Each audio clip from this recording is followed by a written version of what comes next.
Hello student, पिछले lecture में हमने शुरू किया था प्रभावी परमाणु क्रमांक। अब उसी को आगे डिटेल से पढ़ते हैं। तो देखते हैं प्रभावी परमाणु क्रमांक क्या होता है। इसे हम EAN से दर्शाते हैं। जो प्रभावी परमाणु क्रमांक होता है उसे शॉर्ट में EAN से लिखा जाता है, जिसका मतलब होता है इफेक्टिव एटॉमिक नंबर, यानी कि EAN। अब जो EAN की अवधारणा है वो सबसे पहले किसने दी? तो EAN यानी कि प्रभावी परमाणु क्रमांक की अवधारणा सर्वप्रथम एक वैज्ञानिक थे, सिज्विक। कौन? सिज्विक। तो सिज्विक नाम के वैज्ञानिक ने ये अवधारणा सर्वप्रथम दी। किसके लिए दी? जो संकुल यौगिक होते हैं उनके स्थायित्व को समझाने के लिए। संकुल यौगिकों के स्थायित्व को समझाने के लिए सिज्विक ने प्रभावी परमाणु क्रमांक की अवधारणा दी। इन्होंने बताया कि संकुल का जो निर्माण होता है उसमें जो धातु होती है उसका जो परमाणु क्रमांक है वह अक्रिय गैस के परमाणु क्रमांक के बराबर हो जाता है, जिससे उसका स्थायित्व बढ़ जाता है।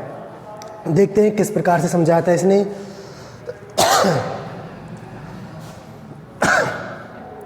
संकुल यौगिकों के स्थायित्व को समझाने के लिए सिज्विक ने EAN की अवधारणा दी। इस अवधारणा के अनुसार उपसह संयोजक या संकुल यौगिक के निर्माण के दौरान, एक बार देखते हैं हमने क्या पढ़ा था।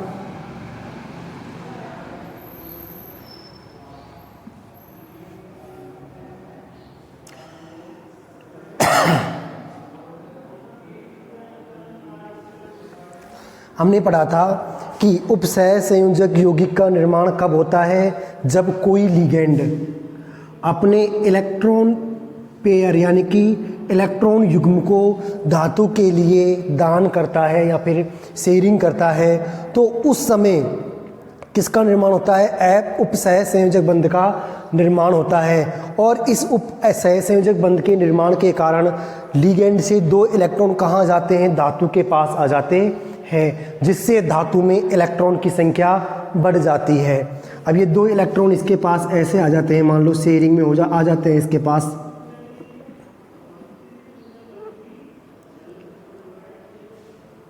इस प्रकार से शेयरिंग में इसके पास में 2 इलेक्ट्रॉन और आ जाते हैं, तो इसके पास इलेक्ट्रॉनों की संख्या बढ़ गई। जो पहले इलेक्ट्रॉन थे उनकी तुलना में इसके पास इलेक्ट्रॉनों की संख्या बढ़ गई।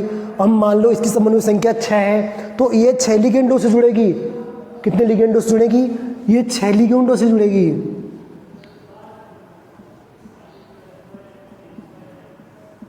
जब ये 6 लिगेंडों से जुड़ेगी तो यहाँ पर 12 इलेक्ट्रॉन आ जाएंगे, तो इसके पास 12 इलेक्ट्रॉन और बढ़ जाएंगे। तो इसी अवधारणा को समझाया था इन्होंने कि जब लिगेंड से जो इलेक्ट्रॉन प्राप्त होते हैं मेटल के लिए, उनसे इस मेटल में इलेक्ट्रॉनों की संख्या बढ़ जाती है, और ये इलेक्ट्रॉनों की संख्या अक्रिय गैस के परमाणु क्रमांक के बराबर हो जाती है। किसके बराबर हो जाती है? अक्रिय गैस के परमाणु क्रमांक के बराबर हो जाती है। तो इलेक्ट्रॉनों के द्वारा लिगेंड ने जो इलेक्ट्रॉन दान किए हैं, जितने लिगेंड से इसमें इलेक्ट्रॉन बढ़े हैं, उन इलेक्ट्रॉनों की बढ़ी हुई संख्या से मिलकर जो कुल इलेक्ट्रॉन होते हैं उनकी संख्या को बोलेंगे हम प्रभावी परमाणु क्रमांक। यानी कि मेटल आयन के पास या धातु आयन के पास पहले से जो इलेक्ट्रॉन मौजूद थे और उसके अलावा लिगेंडों से जो इलेक्ट्रॉन आ गए, उन सभी इलेक्ट्रॉनों को एक जगह जोड़ दिया जाए तो जो कुल इलेक्ट्रॉन होंगे उन कुल इलेक्ट्रॉनों को बोलेंगे हम प्रभावी परमाणु संख्या। तो वही चीज़ हमने इसकी परिभाषा में लिखी है कि इस अवधारणा के अनुसार उपसह संयोजक संकुल या यौगिक के निर्माण के दौरान लिगेंडों द्वारा धातु आयन को इलेक्ट्रॉन युग्म दान किए जाते हैं। इलेक्ट्रॉन युग्म दान किए जाते हैं, जिससे धातु आयन के पास उपस्थित इलेक्ट्रॉनों की संख्या बढ़ जाती है। तो अब धातु आयन के पास कब? संकुल निर्माण के बाद, तो अब धातु आयन के पास उपस्थित कुल इलेक्ट्रॉनों की संख्या ही प्रभावी परमाणु क्रमांक कहलाती है। एक बार फिर से देखिए, इस अवधारणा के अनुसार उपसह संयोजक या संकुल यौगिक के निर्माण के दौरान लिगेंडों द्वारा धातु आयन को इलेक्ट्रॉन युग्म दान किए जाते हैं, जिससे धातु के पास उपस्थित इलेक्ट्रॉन की संख्या बढ़ जाती है, तो अब धातु आयन के पास उपस्थित कुल इलेक्ट्रॉन की संख्या ही प्रभावी परमाणु क्रमांक EAN कहलाती है। अब हमने समझाया था कि प्रभावी परमाणु क्रमांक क्या होगा, लिगेंडों द्वारा प्राप्त कुल इलेक्ट्रॉन और धातु आयन के पास पहले से जो इलेक्ट्रॉन मौजूद थे उनकी कुल संख्या। तो EAN हम लिख सकते हैं धातु आयन में इलेक्ट्रॉन की संख्या जो कि पहले से धातु में मौजूद होती है वो। उसके बाद इसमें लिगेंडों से प्राप्त इलेक्ट्रॉनों की संख्या को यदि हम जोड़ देंगे तो हमारे पास EAN आ जाएगा। और EAN निकालने का ये एक फॉर्मूला है जो आपको याद रखना है।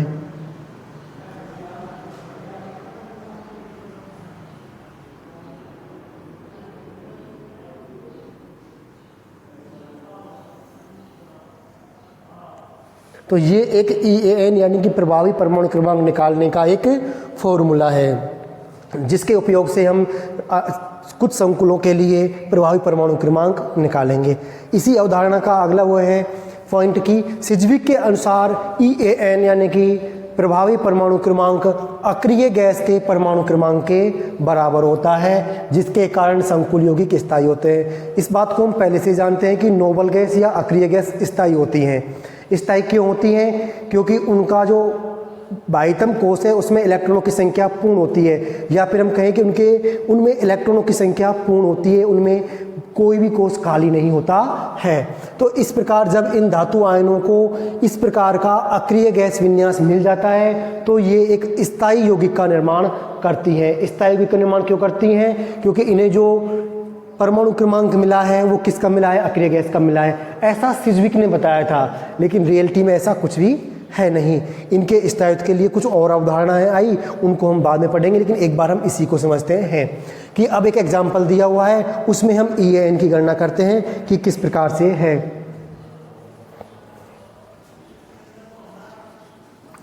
तो हमें इसमें अब EAN की गणना करनी है इस एग्जाम्पल में। तो देखते हैं किस प्रकार से करते हैं। हम सबसे पहले यहाँ पर जो धातु आयन है, धातु है, उसका परमाणु क्रमांक लिखेंगे। क्या लिखेंगे? सबसे पहले लिखेंगे धातु का परमाणु क्रमांक। तो यहाँ पर धातु क्या है? यहाँ पर धातु है हमारी आयरन। क्या है? आयरन। तो सबसे पहले लिखेंगे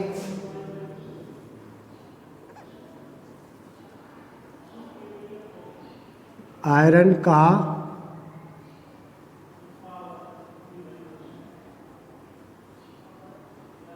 परमाणु क्रमांक कितना होता है? 26 होता है। ये आपको दिया हुआ होगा प्रश्न में, याद नहीं है तो कोई प्रॉब्लम नहीं है आपके लिए। आयरन का परमाणु क्रमांक कितना होगा? 26 होगा। अब इसके बाद हमें निकालना है कि इसी संकुल में जो आयरन है वो कौन सी ऑक्सीकरण अवस्था में है। हमें इसकी ऑक्सीकरण अवस्था देखनी होगी। अब ऑक्सीकरण अवस्था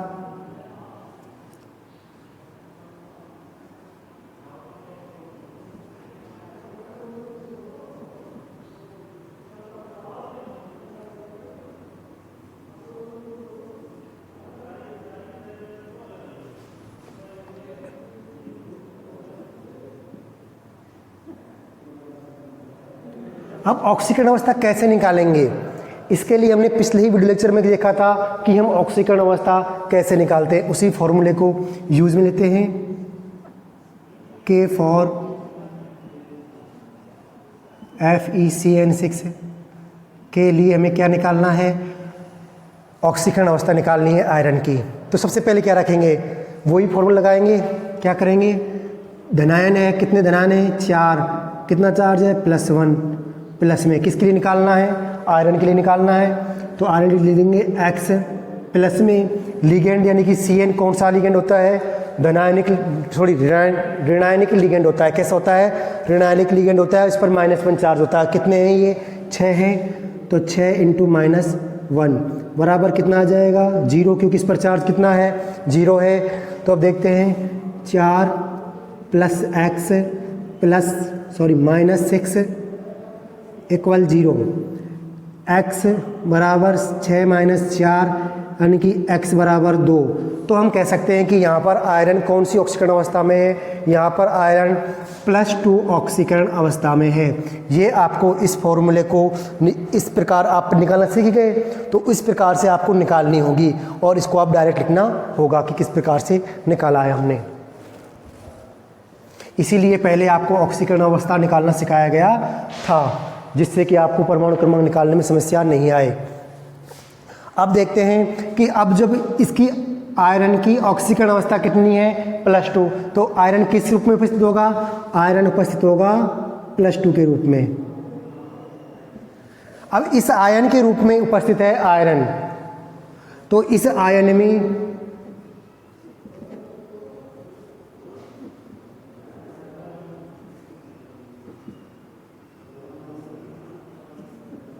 इलेक्ट्रॉन की संख्या,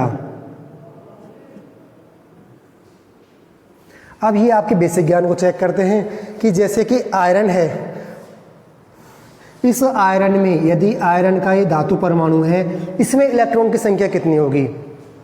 हम इस चीज़ को जानते हैं कि किसी भी परमाणु में इलेक्ट्रॉन की संख्या उसके परमाणु क्रमांक के बराबर होती है। किसी भी उदासीन परमाणु में, किसमें, उदासीन परमाणु में इलेक्ट्रॉन की संख्या उसके परमाणु क्रमांक के बराबर होती है। तो आयरन में इलेक्ट्रॉन की संख्या कितनी होगी, 26 होगी। अब ये आयरन कौन सी अवस्था में है, +2 ऑक्सीकरण अवस्था में है, यानी कि इसमें से 2 इलेक्ट्रॉन कम हो गए, तब इसके पास कौन सा चार्ज आया, +2 चार्ज आया। हमने इसे +2 चार्ज में के रूप में लिख दिया। तो इसके पास में +2 चार्ज कब आया, जब इसके पास से इसने अपने आयरन में से इसने जो उदासीन परमाणु था उसमें से 2 इलेक्ट्रॉन यदि ये दान कर दे, तो इस पर क्या आ जाएगा, +2 चार्ज आ जाएगा। तो इस पर +2 चार्ज कब आया, जब इसने 2 इलेक्ट्रॉन दान कर दिए। तो इस आयन के पास कुल इलेक्ट्रॉन कितने रह गए, इसके पास रह गए 24 इलेक्ट्रॉन। कितने रह गए, 24 इलेक्ट्रॉन। तो इस प्रकार से हम देखते हैं कि आयरन +2 आयन के पास इलेक्ट्रॉन की संख्या कितनी हो गई, 24 यानी कि 24 हो जाती है। अब हमें निकालना होगा यहाँ पर लिगेंड से प्राप्त इलेक्ट्रॉनों की संख्या। ये क्या है, हमारा धातु आयन है। अगला निकालना है हमें लिगेंड से प्राप्त इलेक्ट्रॉनों की संख्या।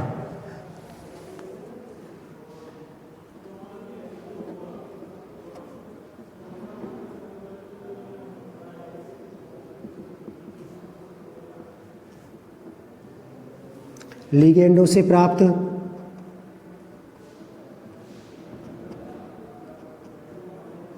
इलेक्ट्रॉन की संख्या। हम ये देख चुके हैं कि एक लिगेंड कितने इलेक्ट्रॉन दान कर रहा है, एक लिगेंड 2 इलेक्ट्रॉन। तो हमें देखना होगा कि ये धातु आयन कितने लिगेंडों से जुड़ा हुआ है। यहाँ पर धातु आयन 6 लिगेंडों से जुड़ा हुआ है, यानी कि एक लिगेंड कितने इलेक्ट्रॉन दे रहा है, एक लिगेंड 2 इलेक्ट्रॉन दे रहा है। तो 6 लिगेंड कितने इलेक्ट्रॉन देंगे, 6 लिगेंड 12 इलेक्ट्रॉन देंगे। स्वाभाविक सी बात है कि लिगेंड संख्या कितनी है, 6, और एक कितना दे रहा है, 2, तो कुल इलेक्ट्रॉन कितने दे दिए, 12। यानी कि लिगेंडों से प्राप्त इलेक्ट्रॉन संख्या कितनी हो जाएगी, 12 हो जाएगी। और धातु आयन में इलेक्ट्रॉन संख्या कितनी है, 24 है।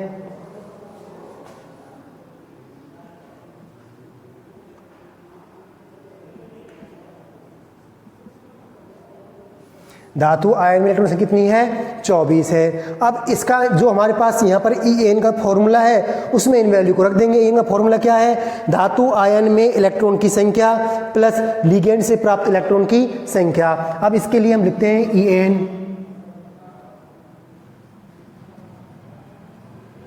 तो क्या आएगा, धातु आयन में इलेक्ट्रॉन की संख्या, धातु आयन में इलेक्ट्रॉन की संख्या कितनी है, 24 है। प्लस में क्या करना है, लिगेंड से प्राप्त इलेक्ट्रॉनों की संख्या। अब लिगेंड से कितने इलेक्ट्रॉन प्राप्त हुए हैं, लिगेंड से 12 इलेक्ट्रॉन प्राप्त हुए हैं। तो एक En का मान कितना आ गया। तो इस प्रकार से हम कह सकते हैं कि आयरन के लिए, आयरन +2 आयन के लिए इस संकुल में En का मान 36 आ जाता है। कितना आ जाता है, 36 आ जाता है। तो यहाँ पर इस संकुल में आयरन +2 के लिए En की मान कितना आया, 36 आया। अब जो ये En यानी कि प्रभावी परमाणु क्रमांक का जो 36 मान है वो किसके बराबर है, तो ये अक्रिय गैस होती है क्रिप्टॉन।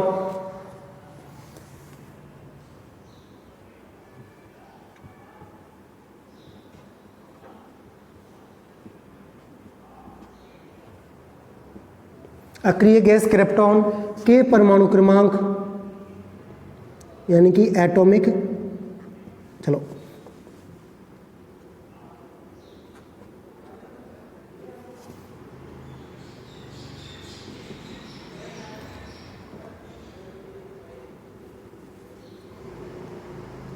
परमाणु क्रमांक 36 के बराबर है।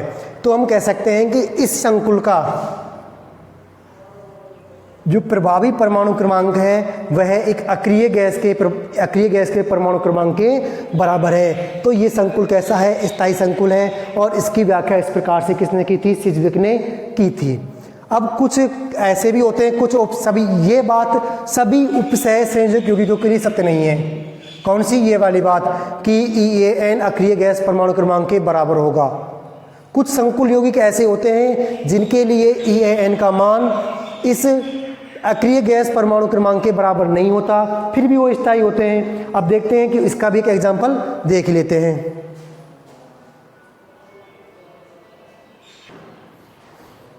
तो देखते हैं कि सभी उपसह संयोजक यौगिक EAN यानी कि प्रभावी परमाणु क्रमांक की अवधारणा का पालन नहीं करते हैं। अर्थात सभी उपसह संयोजक यौगिकों के लिए EAN अक्रिय गैस के परमाणु क्रमांक के बराबर नहीं होता है। समझते हैं एक एग्जाम्पल के द्वारा। इस एग्जाम्पल के लिए हमें प्रभावी परमाणु क्रमांक निकालना है।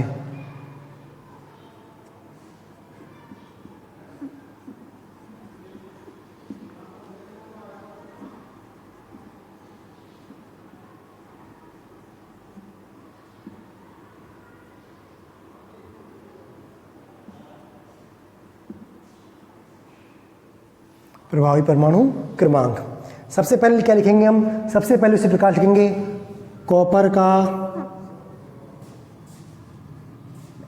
परमाणु भार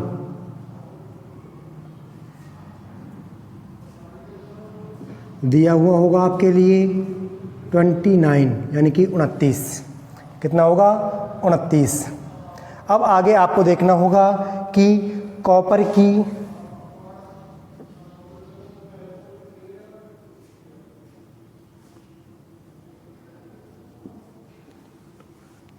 कॉपर का ऑक्सीडेशन नंबर क्या देखना होगा? ऑक्सीडेशन नंबर यानी कि कॉपर की ऑक्सीकरण अवस्था। अब कॉपर की ऑक्सीकरण अवस्था कैसे निकालेंगे हम वही तरीका अपनाएंगे जो हमने पहले अपनाया था।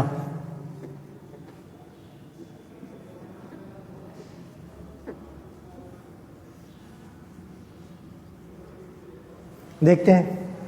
कॉपर के लिए शुरू करेंगे X प्लस अमोनिया कैसा लिगेंड है?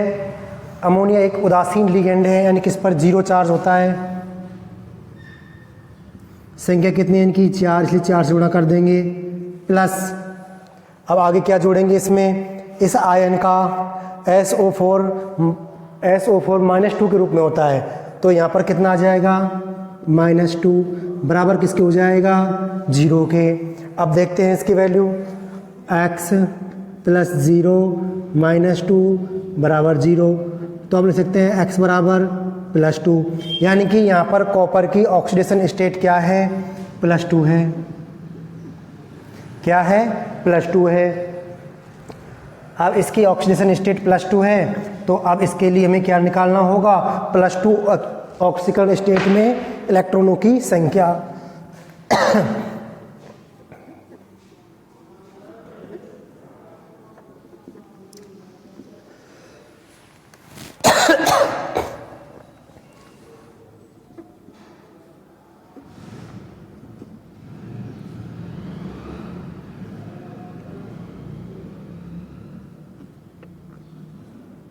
क्या आएगी यहाँ पर?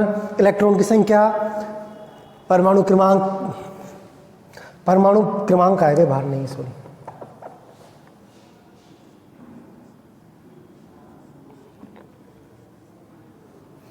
क्या करना होगा हमें कि परमाणु क्रमांक में से ऑक्सीडेशन स्टेट को घटा देना होगा या फिर कम कर देना होगा। क्यों करना है वो हम सीख चुके हैं कि कॉपर के पास कॉपर का जो उदासीन परमाणु है उसके पास ये कॉपर का उदासीन परमाणु है, इसके पास कुल इलेक्ट्रॉन कितने होंगे, परमाणु क्रमांक के बराबर होंगे। यानी कि इस कॉपर के उदासीन परमाणु के पास 29 इलेक्ट्रॉन है। यदि इसके पास +2 चार्ज आता है, इसका मतलब है इसने 2 इलेक्ट्रॉन डोनेट कर दिए, यानी कि इसके पास 2 इलेक्ट्रॉन कम हो गए। तो 2 इलेक्ट्रॉन कम होंगे तो उसकी संख्या हम लिख देंगे 29 - 2, कितने आ गई, 27। यानी कि कॉपर +2 आयन में इलेक्ट्रॉन की संख्या कितनी होगी, 27 होगी। अब देखते हैं हम कि इसे लिगेंडों से कितने इलेक्ट्रॉन प्राप्त होंगे।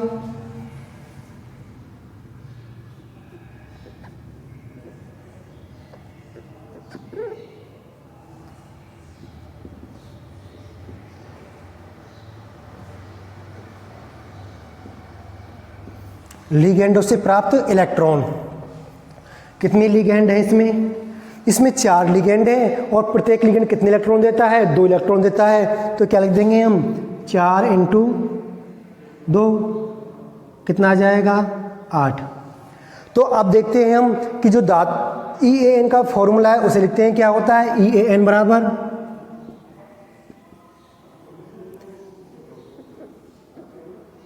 धातु आयन में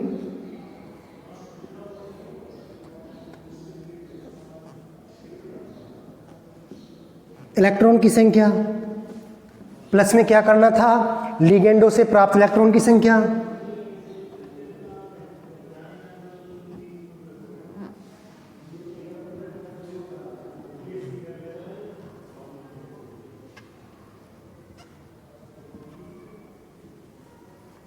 ये हो गई लिगेंडों से प्राप्त संख्या। अब इस फॉर्मूले में इन वैल्यूज का मान रख देना है हमें। कैसे रखेंगे, EAN बराबर, सबसे पहले क्या रखेंगे हम, सबसे पहले रखेंगे धातु आयन में इलेक्ट्रॉन की संख्या। अब धातु आयन यानी कि कॉपर +2 आयन में इलेक्ट्रॉन की संख्या कितनी हो गई, 27 लिख देंगे। अब लिगेंड से प्राप्त इलेक्ट्रॉन की संख्या, लिगेंडों से कितने इलेक्ट्रॉन प्राप्त हुए हैं, 8। तो प्लस में क्या कर देंगे, 8 कर देंगे, कितना आ जाएगा, 35 आ जाएगा। तो इस प्रकार से हम देखते हैं कि कॉपर +2 आयन के लिए जो प्रभावी परमाणु क्रमांक EAN है वो कितना है, 35 है, जो कि अक्रिय गैस का परमाणु क्रमांक नहीं है, क्योंकि इसके नज़दीकी अक्रिय गैस कौन सी है, क्रिप्टॉन है, जिसका परमाणु क्रमांक कितना है, 36 है, जबकि इसका उससे कम कितना है, 35 है।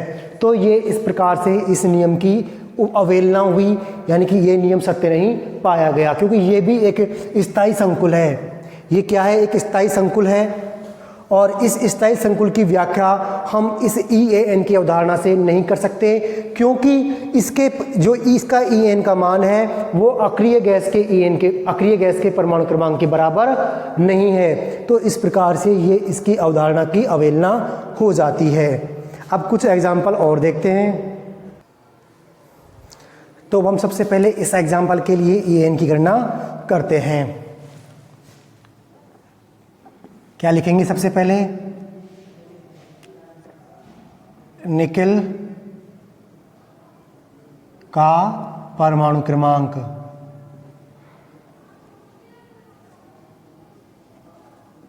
कितना आएगा, 28। कितना आएगा, 28। अब निकालेंगे निकेल की ऑक्सीकरण अवस्था।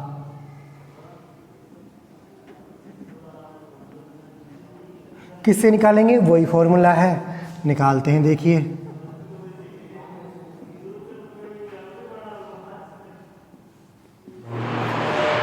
निकेल के लिए क्या लिखेंगे, X।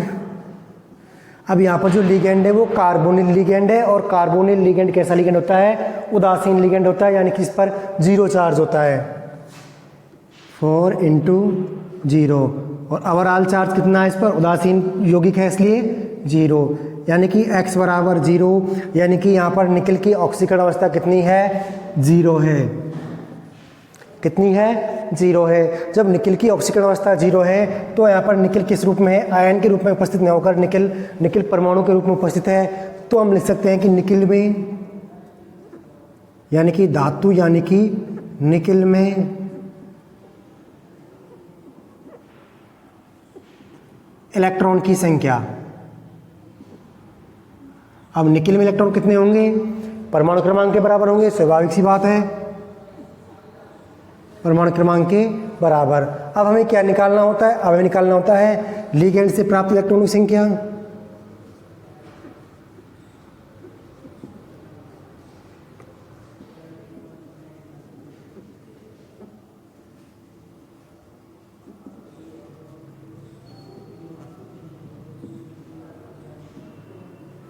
अब लिगेंडों से कितने इलेक्ट्रॉन प्राप्त हुए हैं? देखते हैं यहाँ पर कुल कितने लिगेंड हैं। यहाँ पर 4 लिगेंड हैं, 4 लिगेंड हैं, तो 4 लिगेंडों से कितने इलेक्ट्रॉन प्राप्त होंगे?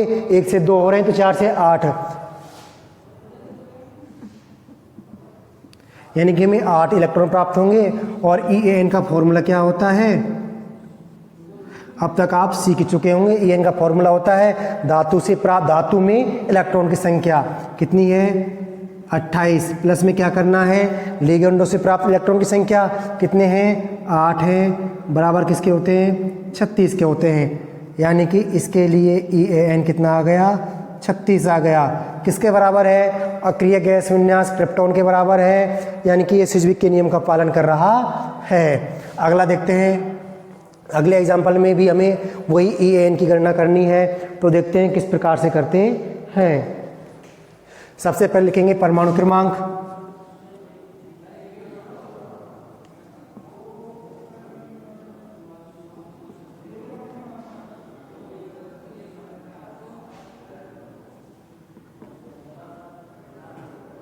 परमाणु क्रमांक आता है 47। कितना होता है इसका? 47 होता है। उसके बाद निकालना होगा हमें ऑक्सीकरण अवस्था।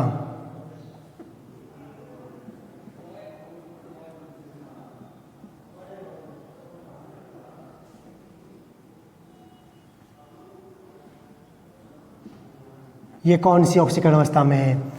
निकालेंगे डायरेक्ट।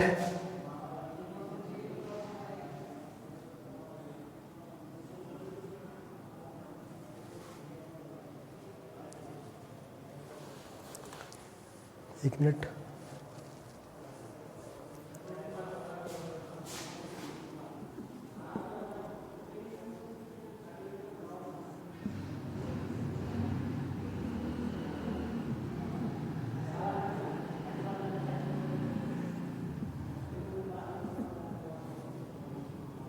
देखिए Ag के लिए क्या लिखेंगे?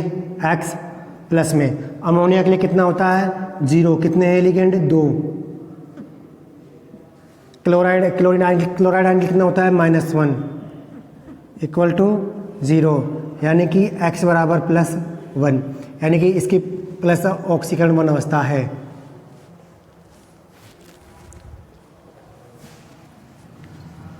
ऑक्सीकरण अवस्था निकाल दी हमने। अब क्या निकालना होगा हमें? अब निकालना होगा लिगेंडों से प्राप्त इलेक्ट्रॉन।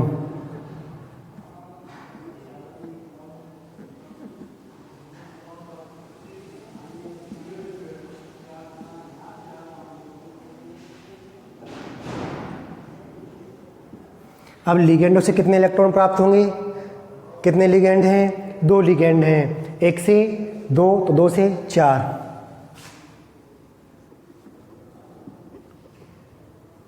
यानी कि हमें 4 इलेक्ट्रॉन प्राप्त होंगे। अब देखते हैं हम इनकी, एक बार हमें वो निकालना था Ag प्लस आयन की